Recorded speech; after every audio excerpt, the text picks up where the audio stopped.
सिर्फ अमेरिका और चीन एविएशन मार्केट में हमसे आगे हैं, लेकिन रुकिए, ये हमसे ज्यादा आगे नहीं है, क्योंकि हमारे ऑर्डर्स की संख्या अगर आप देखेंगे तो आप ये समझेंगे कि भारत ने एयरप्लेन्स के इतने ऑर्डर दे रखे हैं जो कि इस एविएशन मार्केट के वर्ल्ड ऑर्डर को बदलने के लिए काफी है। एयरबस ने एयर इंडिया के साथ 40 A350 विमान देने की डील को साइन कर लिया है। वहीं फरवरी 2023 में एयर इंडिया ने 470 विमानों का ऑर्डर दिया है, 250 एयरबस से और 220 बोइंग से।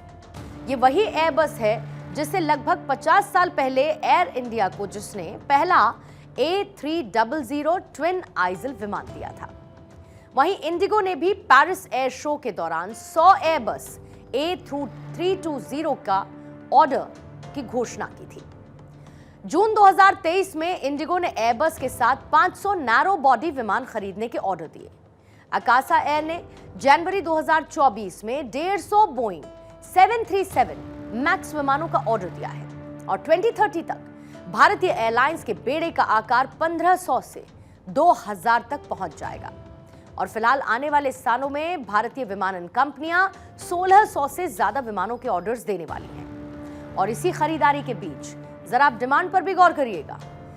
भारत को साल 2040 तक 2359 विमानों से ज्यादा की जरूरत होगी। साल 2015 में बोइंग ने एक अनुमान लगाया, एक एस्टिमेट लगाया कि भारत को अगले 20 सालों में 1740 विमानों की जरूरत होगी। और इन ऑर्डर्स की संख्या को अगर आप भारत के विमानन बेड़े में रखकर देखेंगे तो यह समझ आएगा कि अगले 5 साल में 13% की ग्रोथ के साथ भारत चीन से आगे निकल जाएगा और साल 2034 तक भारतीय बेड़ा 2.5 गुना बड़ा हो जाएगा। हमारे एविएशन सेक्टर को यह ग्लोरी मिली है गवर्नेंस की वजह से। नरेंद्र मोदी सरकार का एविएशन सेक्टर पर खास फोकस है और इसे आप ऐसे समझिए कि बीते 10 सालों में देश में एयरपोर्ट्स की संख्या 74 से बढ़कर 157 हो गई है।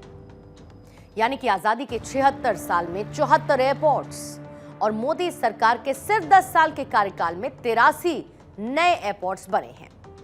मोदी सरकार की योजना है कि अगले 5 सालों में 220 हवाई अड्डों को विकसित और संचालित किया जाएगा। आपको एक डेटा यह भी बता देती हूं कि देश के टॉप 10 एयरपोर्ट कुल यात्रियों की संख्या क्या 69% संभालते हैं, जबकि टॉप 6 एयरपोर्ट्स 59% पैसेंजर फ्लो को देखते हैं। और मोदी सरकार ने महज इतना नहीं किया है, मोदी सरकार ने देश के एविएशन की उड़ान को नया रंग रूप दे दिया है उड़ान योजना के साथ। उड़ान यानी कि उड़े देश का आम नागरिक। क्षेत्रीय हवाई कनेक्टिविटी को बढ़ावा देने के लिए भारत सरकार ने साल 2016 में उड़ान योजना को लॉन्च किया था। उड़ान योजना का मुख्य उद्देश्य था कि एक आम आदमी भी हवाई सफर का लाभ उठा सके, जहां पर हवाई यात्रा को सस्ता और सुलभ बनाना लक्ष्य था। इस योजना के कुछ की पॉइंट्स अगर आप देखेंगे तो गैर सेवा वाले मार्ग पर उड़ानें संचालित करने के लिए एयरलाइंस को सब्सिडी दी जाएगी। 1 घंटे की उड़ान के लिए मैक्सिमम जो हवाई किराया है वो 2500 रुपए सीमित किया गया। हर एक उड़ान में 50% सीटें सब्सिडी के लिए रिजर्व की गई। टियर 2 और टियर 3 शहरों के लिए हवाई कनेक्टिविटी को एनहांस किया जाएगा। आर्थिक विकास और रोजगार सृजन यानी कि एम्प्लॉयमेंट जनरेशन को बढ़ावा देना होगा। अब आप जरा ये सोचिए कि सरकार ने इस सब्जेक्ट पर ध्यान दिया और इसका फायदा क्या हुआ। आम लोगों के लिए हवाई यात्रा सस्ती हो गई, यानी कि जो हवाई यात्रा पहले सिर्फ अमीर एलीट क्लास के लोगों के लिए हुआ करती थी, उन्हें अब कोई आम आदमी भी अफोर्ड कर सकता है। सरकार की कोशिश से कनेक्टिविटी और पहुंच में बढ़ोतरी हुई है और इस योजना का जो बाय प्रोडक्ट है वो ये कि पर्यटन और आर्थिक विकास को इससे बढ़ावा मिला। इस योजना के तहत उड़ानों ने क्षेत्रीय हवाई कनेक्टिविटी को सफलतापूर्वक बढ़ाया, जिससे भारत में लोगों के लिए हवाई यात्रा अधिक सुलभ और किफायती बन गई है। और आप देखिए, जब प्रधानमंत्री मोदी ने हवाई चप्पल पहनने वालों को हवाई यात्रा करवाने की बात कही तो विपक्ष ने इस पर चुटकी ले ली थी।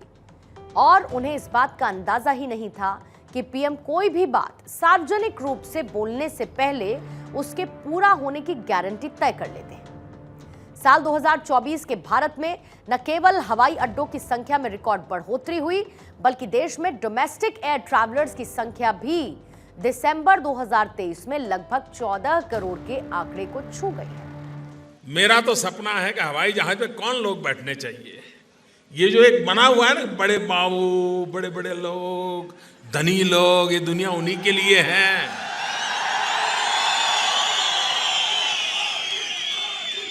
इस देश की जो सुविधाएं अमीरों को प्राप्त हैं, वो मेरे देश के गरीब को भी मिलनी चाहिए।